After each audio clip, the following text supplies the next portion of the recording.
जीवन का उद्देश्य। प्रस्तुत विषय पूज्यनीय बापूजी महाराज के शताब्दी जन्मोत्सव समारोह, जो कि इलाहाबाद में सन 1998 में 29 अप्रैल से 1 मई के बीच मनाया गया था, उस दौरान प्रकाशित सोवेनियर में परम श्रद्धेय चारी जी के लेख से उद्धृत है। जीवन का उद्देश्य।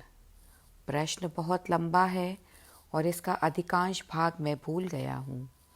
मैं सोचता हूँ कि मूल रूप से इस प्रश्न का उत्तर दो तरह से दिया जा सकता है।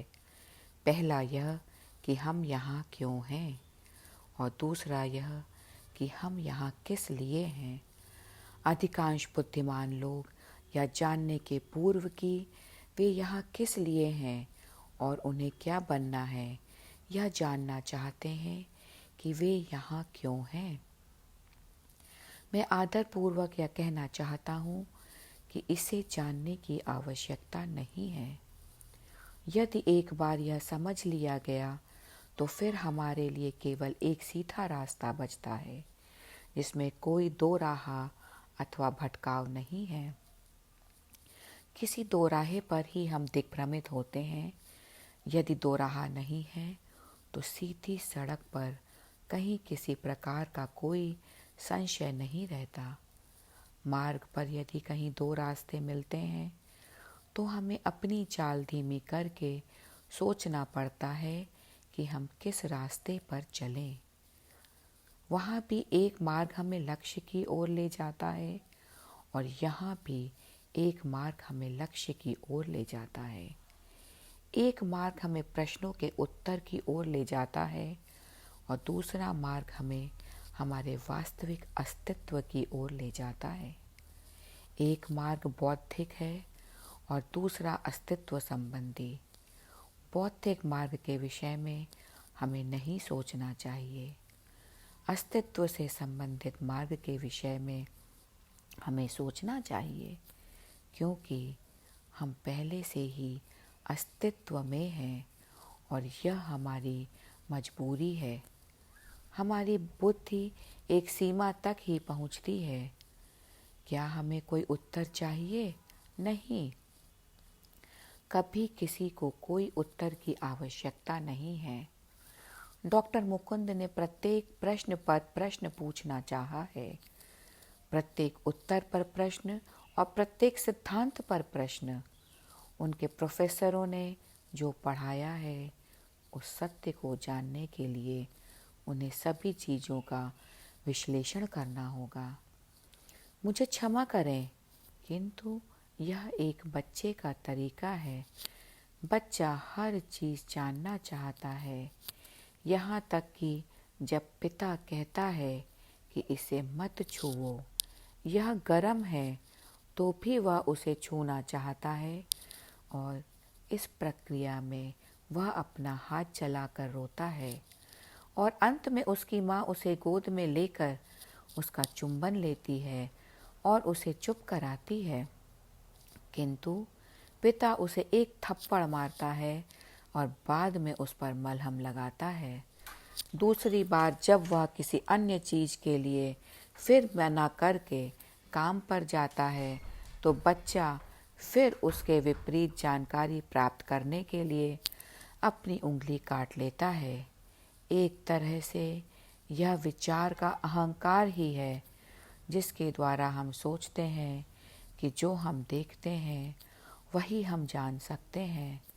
हमें यह समझना चाहिए कि संपूर्ण मानवीय ज्ञान एक दूसरे के माध्यम से ही प्राप्त होता है।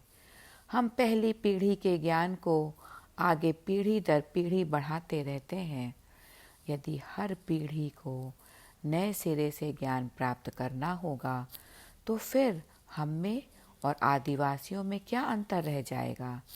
आदिवासी अपने ज्ञान को स्पष्ट करने के अभाव में दूसरों तक नहीं पहुंच पाते हैं।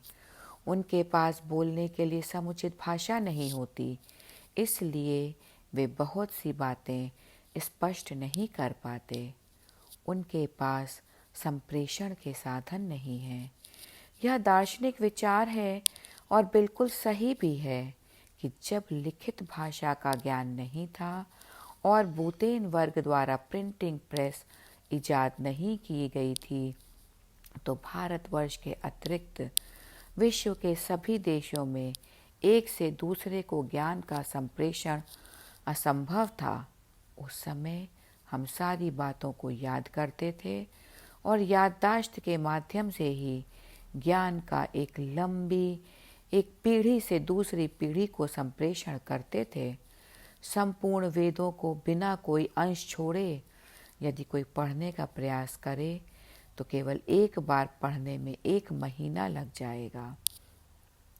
इससे आप अनुमान लगा सकते हैं कि हमारे पूर्वजों की याद करने की क्षमता कितनी अधिक थी कि वे वेदों का संपूर्ण ज्ञान केवल याददाश्त के माध्यम से एक पीढ़ी से दूसरी पीढ़ी तक पहुंचाते थे। वस्तुतः हमारे अस्तित्व का मूल तत्व संप्रेषण ही है। अब वे विज्ञान की छोटी मोटी बातों पर भी प्रश्न करते हैं। अमीबा से लेकर अब तक यह पागलपन है, क्योंकि ज्ञान के हर टुकड़े का जो पूर्वज से हमें मिला है, परीक्षण करने का हमारे पास समय नहीं है। यहाँ हमें वास्तव में अपने जीवन के लिए यह सीखना होगा कि जो हमें सीखना है और वह करना होगा जो हमें अपनी व्यावसायिकता के लिए करना आवश्यक है, और यह बहुत मामूली है, सिर्फ एक बाल के समान। हम जो कुछ भी सीखते हैं उत्तराधिकार से प्राप्त याददाश्त द्वारा, अंतः प्रवृत्तियों द्वारा तथा प्राप्त की गई जानकारी द्वारा। ज्ञान प्राप्त करने के 3 तरीके हैं। अभी कल मुकुंद ने स्वयं एक फिल्म दिखाई थी जिसमें एक नर ज़ेब्रा को गोली से मारना दिखाया गया और फिल्म बनाने वाले को शोक करते हुए दिखाया गया, क्योंकि मरने से ज़ेब्रा की स्मृति कोश में मौजूद कोशिकाएं नष्ट हो गईं। ज़ेब्रा को यह जानकारी नहीं होती कि वह किस प्रकार शिकार करे या वह कैसे अपने को शिकार से बचाए। पानी के एक स्थान से दूसरे स्थान तक वह कैसे जाए, चाहे वह 600 मील हो या 600 किलोमीटर। हाथियों के झुंड को पीढ़ी दर पीढ़ी लगभग हजारों मील की दूरी तक एक ही मार्ग से बार बार यात्रा करते हुए देखा गया है। इन्हें पढ़कर आश्चर्य होता है, यह कैसे होता है। अब यदि प्रत्येक हाथी यह चाहे कि उसे रास्ता दिखाया जाए कि 7 मील दक्षिण पश्चिम जाने पर पानी की एक चश्मा मिलेगा, वहां जाकर पानी पी सकते हो, किंतु शेरों से अपने को बचाना। आप जानते हैं कि हाथी महोबा पेड़ों को बहुत पसंद करते हैं। इसके लिए उन्हें बताया जाए या फिर बताया जाए कि अगले पानी की स्रोत के लिए 76 मील आगे जाना होगा। इसके बाद दाहिनी ओर मुड़कर 22 किलोमीटर रेगिस्तान तय करना होगा। दोनों जगह पर पानी पीकर पता लगावें कि क्या अंतर है।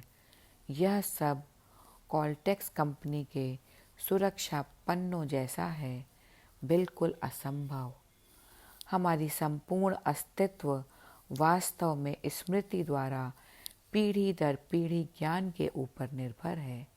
हालांकि यह जानकारी हमें बुद्धि के द्वारा ही मिलती है। हम जो कुछ भी थोड़ा बहुत सीख पाते हैं, उससे हमारे अंदर अभिमान पैदा होता है और हम कहते हैं कि मैं विद्वान और शिक्षित आदमी हूँ। वास्तव में हमारा ज्ञान सुई की नोक के बराबर है। हमें सबसे पहले यह समझ लेना चाहिए कि जीवन में हम जो कुछ भी सीख पाते हैं वह एक बहुत बड़े पर्वत की चोटी पर रखे हुए एक पत्थर के छोटे से टुकड़े के समान है। उस पर अपनी डिग्रियों पर, अपनी शिक्षा और अपने दिखावटीपन पर हम इतना अभिमान करते हैं। यदि पहाड़ पर रखा छोटा सा पत्थर पहाड़ से टकराने लगे तो छोटे पत्थर का क्या होगा? वैसे ही जब हम अपनी याददाश्त खो देते हैं या हमारी याददाश्त कम हो जाती है तो क्या होता है? हम तो जीवित रहते ही हैं, अपने को पूरी तरह भूल जाते हैं, अपना नाम भी याद नहीं है, अपनी शादी के विषय में याद नहीं है, यह भी नहीं पता कि लिनेशिया में हमारे 2 बच्चे हैं, न यह पता है कि हम डॉक्टर हैं और अस्पताल में माताओं से बच्चे पैदा कराने का काम करते हैं। फिर भी जीवित तो हैं ही। यह जानते हैं कि कैसे खाना खाते हैं, कैसे बड़े होते हैं, कैसे चलते हैं, कैसे देखते हैं और क्या देख रहे हैं। यह ज्ञान हमारे पास कहाँ से आता है? यह वही ज्ञान है जिसके आधार पर हम जीवित रहते हैं।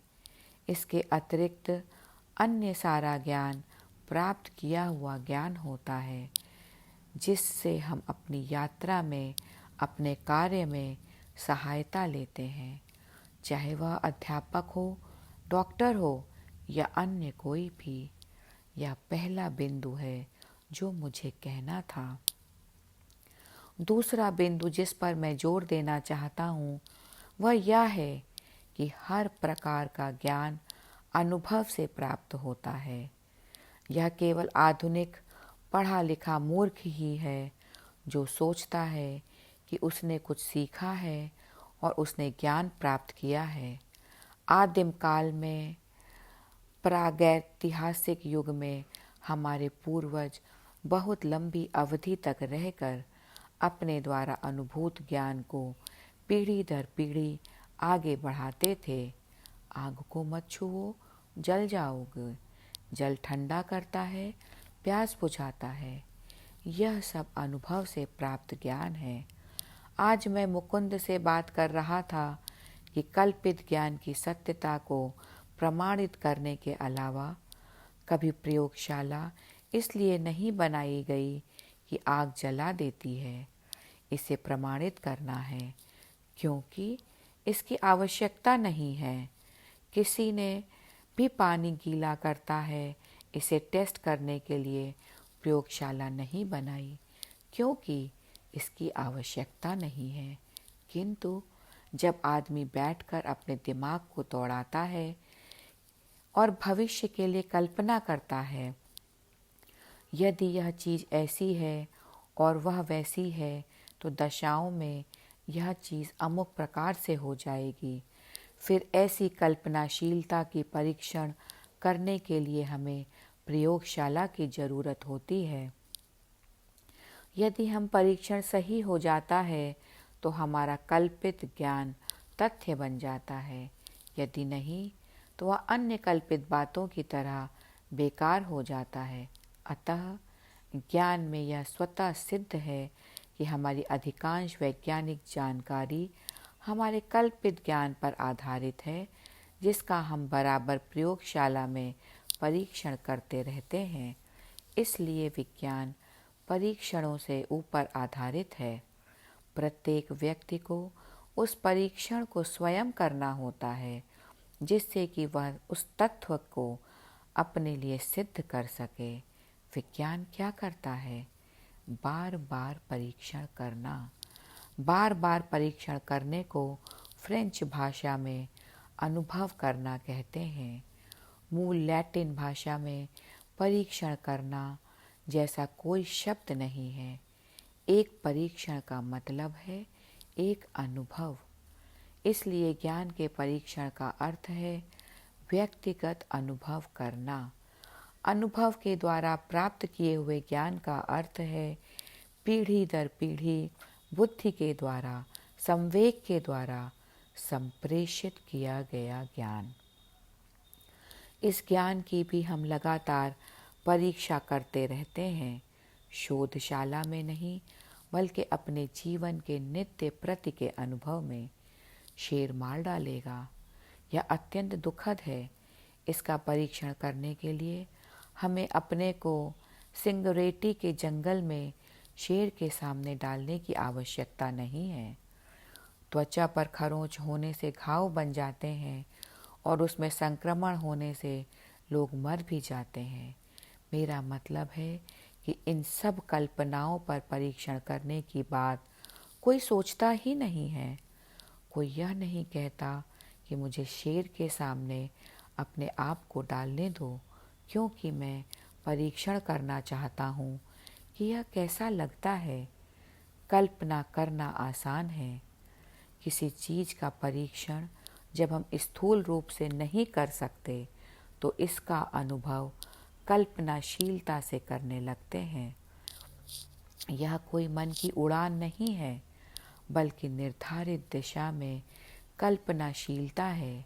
आजकल आधुनिक तकनीक के बारे में, जैसे कोई टेनिस खेलने वाला अपने खेल को उत्तम करना चाहता है तो वह एक आराम कुर्सी पर बैठकर अपने को शिथिल कर देता है और यह कल्पना करता है कि वह मैकेनरो के साथ टेनिस खेल रहा है।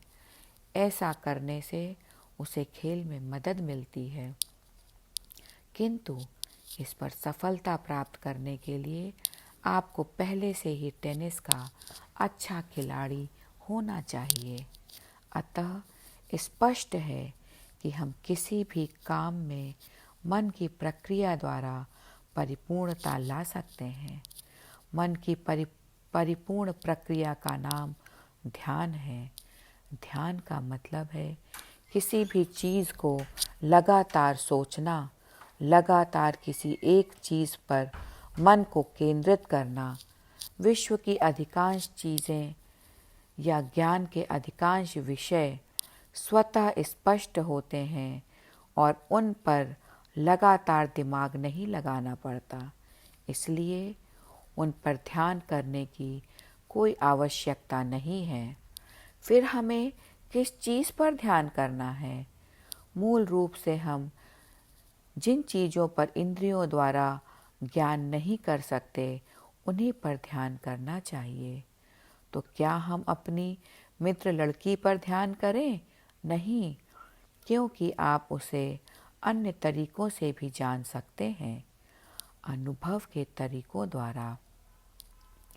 यदि आप जानना चाहते हैं कि चुंबन कैसा लगता है तो आप चुंबन लेकर देख लीजिए।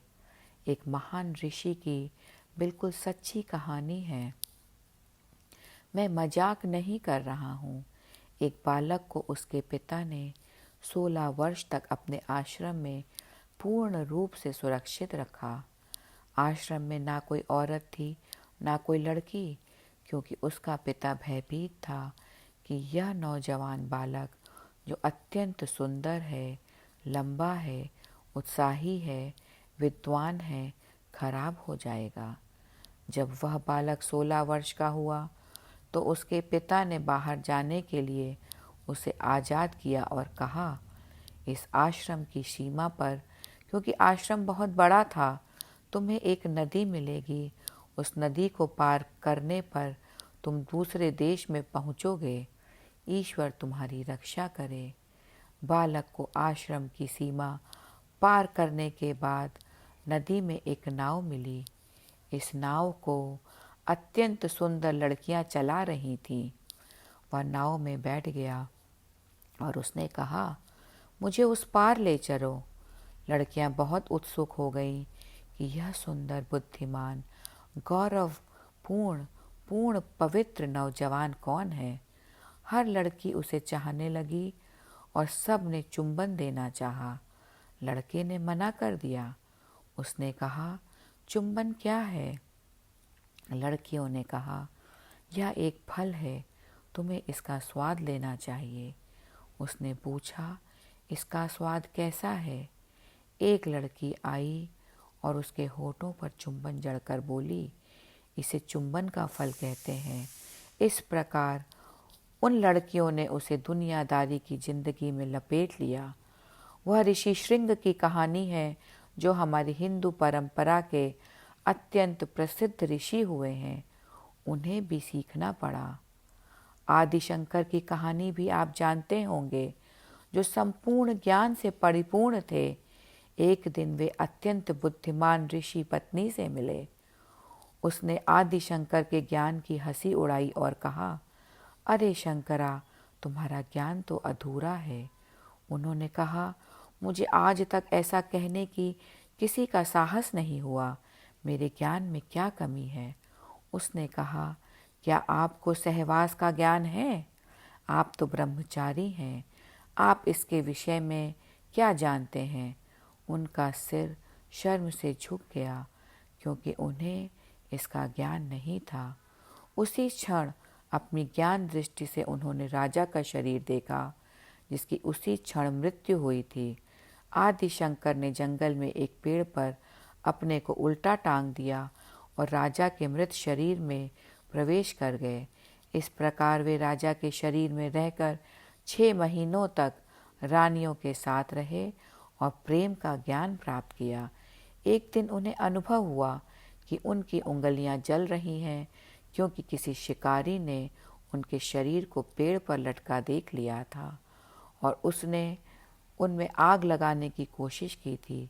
वे तत्काल राजा के शरीर को छोड़कर अपने शरीर में प्रवेश कर पाए, अन्यथा शरीर जल जाने पर उन्हें वापस आने के लिए कोई शरीर नहीं मिलता। आपकी इच्छा हो या नहीं, किंतु इन चीज़ों का ज्ञान सीख कर ही प्राप्त किया जा सकता है। सहवास के विषय में ज्ञान प्राप्त करने के लिए बड़ी बड़ी महान पुस्तकें, किंसी या कामसूत्र जैसे ग्रंथों को पढ़ना निरर्थक है। ऐसी चीज़ों का ज्ञान अनुभव से ही प्राप्त किया जा सकता है। मैं पुनः जोर देकर कहना चाहूँगा कि अनुभव के अतिरिक्त ज्ञान प्राप्त करने का कोई तरीका नहीं है। पुस्तकों में आप जो कुछ पढ़ते हैं वह दूसरों के द्वारा प्राप्त किया हुआ अनुभव है। जहाँ हमें परीक्षण की आवश्यकता होती है, परीक्षण करते हैं, और जहाँ इसकी आवश्यकता नहीं होती, वहाँ हम केवल स्वीकार कर लेता है। जिज्ञासु को मौजूदा ज्ञान का परीक्षण न कर के अपने अंदर ज्ञान पैदा करने की कोशिश करनी चाहिए। जिज्ञासा का अर्थ यह नहीं है कि हम आइंस्टीन के ज्ञान का परीक्षण करें, सिजेरियन ऑपरेशन का परीक्षण करें, हर चीज़ का परीक्षण करें। बिल्कुल नहीं। मेरे विचार में जिज्ञासु का मतलब है अपने विचार के साथ यह पता लगाते हुए भविष्य में आगे बढ़ना कि और क्या हो सकता है।